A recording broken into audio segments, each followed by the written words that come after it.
We have 20 tactics, 20 growth channels through which we can gain new customers, and they're split up into 4 groups. And the first of those is promote. Promote is relatively easy to understand. This is about standing on a rooftop with a megaphone and getting your message out. Promote is typically top of funnel. It is typically that early stage of making ourselves known to our potential audience. There's usually more work to be done after promote. It doesn't work by itself. But it's also the most fun, it's also the most visible, it's what we see our competitors do. It's also quite typically associated with mass market activity. Secondly, as a category, we have create. You have to create your product and service. You also have to create a whole load of collateral, sales material.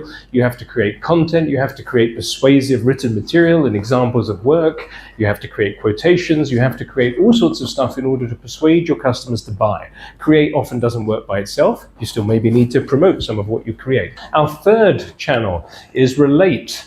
How many of you are in B2B? So most of us. How many of you does the customer not buy online? i.e. you have to talk to them, you have to see the whites of their eyes, you have to engage with the customer, so pretty much everybody. So there is always an element of relating, of building a relationship with the customer. A lot of business is done on trust. This is why it's so often difficult to get a customer to move from another supplier, another business to you. Even if they don't particularly like their current supplier, for them there is a risk in moving.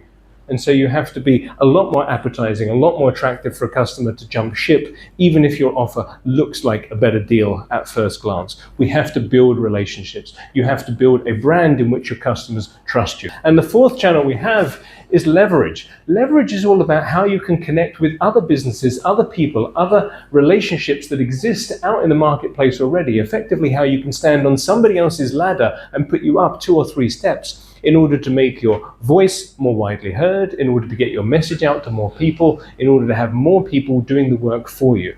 And this, for me, is the most interesting of all the 4 channels, because potentially with leverage, you can reach a far wider audience, and you're not only leveraging their reach, you're leveraging their trust when we use leverage channels.